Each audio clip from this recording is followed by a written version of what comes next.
Nice. Cheese. ત્યારે આપણે છીએ ધૈર્ય ધોળકિયાના ઘરે. ઓળખાણની તો જરૂર હોય જ નહીં. આજથી 5 વર્ષ પહેલા કે એમના જન્મદિવસના દિવસે જ આજના દિવસે જ મેળાઓ શ્રેણી અંતર્ગત એમનો મેં ઇન્ટરવ્યુ લીધો હતો આ જ જગ્યાએ. અને આજે એમની એક વિશેષ સિદ્ધિ આપણે જોઈ શકીએ છીએ કે યુટ્યુબનું સિલ્વર કોઈન મળ્યું છે.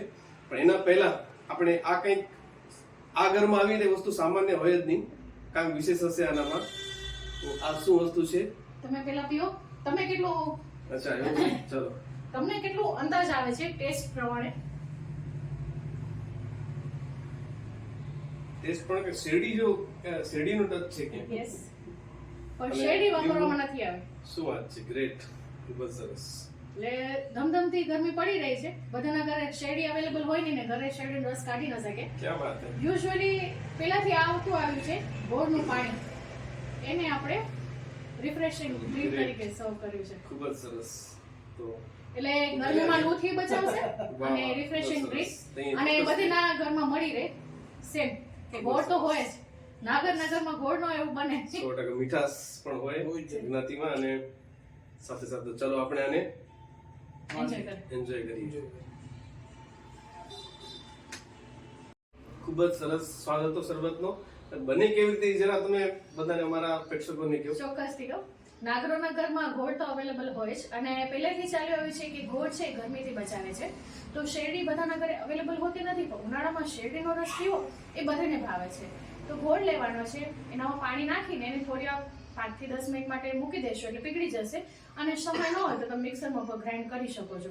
પેલા ગોળવાળું પાણી તૈયાર કરી લેવાનું, પછી એનામાં 10 થી 12 ફુદીનાના પાન અને સંચળ અને લીંબુનો રસ નાખીને એને ગ્રાઇન્ડ કરી લેવાનું, અને બરફ નાખી અને ચિલ્ડ સર્વ કરવાનું. ઉપરથી મરીનો પાવડર અને સંચળ નાખીને એને ગાર્નિશ કરીને સર્વ કરી શકો છો. તો ઉનાળામાં રિફ્રેશિંગ ડ્રિંક તરીકે આપણે એને સર્વ કરી શકીએ છીએ. ખૂબ જ સરસ. સાઉથ ઇન્ડિયન, પંજાબી, ગુજરાતી આ બધી વસ્તુઓને આપણે કહીએ કે તમને આવડે છે, તો ઘણી બધી મહિલાઓ એમ કહે છે કે નવું શું કરે છે થઈ રહ્યા. પણ એમાં નવું એ કરે છે કે એમાં એ પોતાના વિચારોનું મેળવણ નાખે છે. તો એ વિચારોના મેળવણ થકી જ આપણે એનો સ્વાદ વિશ્વ કક્ષાએ પહોંચ્યો છે. યુકે થી ઓર્ડર મળ્યો તો એ તો મને 2018 થી ખબર છે. એક ઓર્ડર યુકે થી પણ મળ્યો તો. હવે એક સરસ સ્પેશિયલ વસ્તુ બતાવી દો જે સૌથી આકર્ષણનું કેન્દ્ર છે આજના આ એપિસોડ માટે. છે એમાં સૌથી પહેલા થેન્ક યુ તમને જ કહીશ, કારણ કે જ્યારે મેં જર્ની સ્ટાર્ટ કરી તો પ્રોત્સાહન આપવા વાળા તમે જ હતા, અને મને ખબર નથી કે હું આ જર્ની સુધી પહોંચી શકીશ. ટચવુડ મોટાઓના આશીર્વાદ, બ્લેસિંગ્સ ને તમારા જેવા મિત્રોનો સપોર્ટ હોય તો આ જર્ની પાર થઈ ગઈ. કહું ને, જર્ની બહુ જ કહેવાય ને, તમને જે પરિણામ હોય એના કરતા જે જર્ની રહી છે ને એનાથી બહુ લગાવ છે.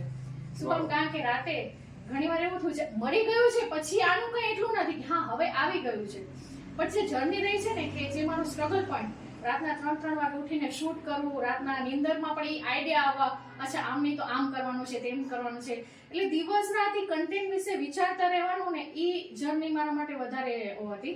અત્યારે આ મળી ગયું છે આમ ભલે મારા માટે ઇમ્પોર્ટન્સ છે, પણ જે 5 વર્ષનો જે સમયગાળો એની પાછળ મેં આપ્યો છે ને એ અત્યારે યાદ કરું તો એ ક્ષણો મારા માટે વધારે કિંમતી છે. બતાવો મારા પ્રેક્ષકોને. ચોક્કસથી.